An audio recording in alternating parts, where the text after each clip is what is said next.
Now the NPR Cities Project takes us to one of the most magical and tragic cities in the world. We have to make sure that our cities are safe. How are we going to maintain a city? Location, location, location. If other cities can do it, we can do it. We're going to Beirut, and we're reporting on how the places we live influence the way we live. Beirut spreads out along the Mediterranean and climbs hillsides by the sea. Its narrow streets are filled with life. But Beirut has a troubled past, so we'll explore how the ghost of a city's past affects its neighborhoods. They affect who lives where, who interacts with whom. Beirut's ghosts are from a civil war in the 1970s and 80s, a war that still divides the city. NPR's Alice Fordham reports. So I'm standing right in the heart of downtown Beirut. It's an elegant area. It's fringed with expensive buildings. It's a beautiful, sunny day, but there's no one here with me. There's no cafe here, no park, no place for people to hang out. The heart of Beirut is empty. To understand why, let's drive west first to the Hamra area and meet architecture professor Mona Harab. She's my neighbour, and like me, she likes Hamra because it's mixed in terms of sect, class, education levels. But she says that's rare and that much of Beirut is divided. It is a fragmented city made of more or less self-sufficient neighborhoods or sets of neighborhoods with clear segregated lines. Back in 1975, a civil war began here which would create militias from all Lebanon's factions, Palestinian, Christians, Sunni and Shiite Muslims, minorities. Harab says people who lived in mixed neighborhoods fled in fear to be with their own people. Today, the city's still divided into mostly Muslim west, mostly Christian east with many subdivisions, and empty in the center where the worst of the fighting was. Harab says there was never a real post-war attempt to bring people back together. After the fighting ended, there was a lot of talk about unity and a state-backed reconstruction campaign.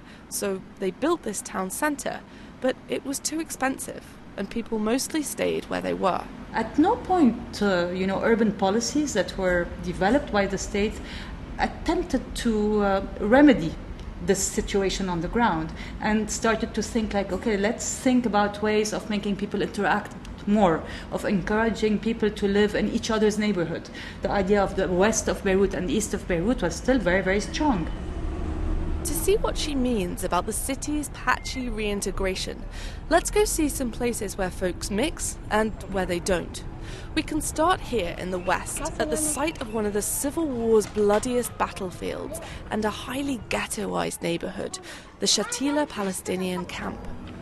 So, in a way, a camp isn't the right word for what I see around me here. There's no tents. It's a neighborhood, really, that's grown up over decades. There's narrow streets, houses clustered on top of each other. But you can get the feeling that you're not in Beirut here, that you've stepped into another place with its own politics, its own ideals. These winding streets are too narrow for cars, so people use scooters or horses and carts to get around. There are pictures of Palestinian leaders everywhere. And here they remember one of the worst atrocities of the war, a massacre of mostly Palestinian civilians by Christian militias helped by Israeli forces in 1982.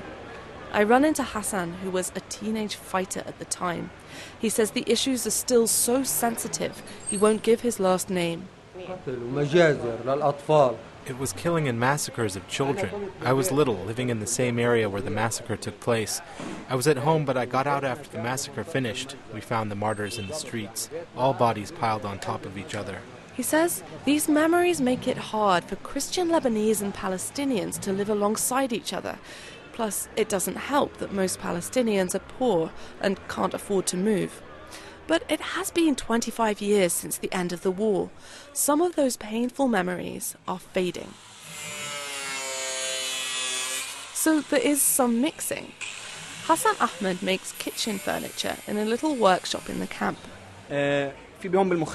He says people come from nearby suburbs as well as the camp to buy his work. Some people think this strong entrepreneurial spirit in Lebanon does more to bring people into other neighborhoods than any policy by the relatively weak state. Until recently, you could see this in action all over the place. Let's go south to a market in a suburb known as Dahir. The population is overwhelmingly Shiite, but the shopping's great, and over the years, people of all sects started to shop here. However, lately, as a sectarian war has raged next door in Syria, Sunnis and Christians have started to avoid the area, says young journalist Maitham al-Qasir. Driving round, he points out the flags of the dominant Shiite factions. Which is the green one is for Harkat Amal and the Nabih Berri party. And when you're gonna see after that the yellow ones, which means you're in the territory of Hezbollah supporters. Hezbollah, the Shiite militant group, is the most powerful one here. In the last couple of years, they've joined the highly sectarian fighting in Syria. So now relations between the Sunni and Shiite communities in Lebanon are more strained than they've been in years.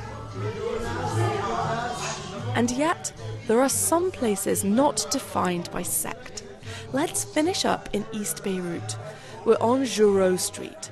It's close to the center of town, it's full of pretty old houses, and the bars are the best. There are plenty of people in Beirut, Muslims, Christians, and others, who aren't really all that religious and choose to dress in the latest fashions, yes, showing plenty of tanned skin, and head here for a riotous night out. Architecture professor Yasser Abu Nasser walks among the bars nestled in the old houses. You can call it as a neutral ground in a way, within this very contentious and, polarized type of situation. Some houses have sprays of bullet marks on their carved balconies. One has gorgeous street art of the great singer Fairuz. Several sell cocktails muddled with the herb za'atar, a Lebanese favorite. Is this a place to escape? I would imagine yes. People would actually leave their context and their background and come here and do what they want to do. To get home from here, I usually walk west, jump into one of the shiny old taxis, and head through the noisy traffic, through the bright, empty heart of the city, on the way back to my neighbourhood, my own little sliver of lovely, fragmented Beirut. In a Beirut taxi, I'm Alice Fordham for the NPR Cities Project.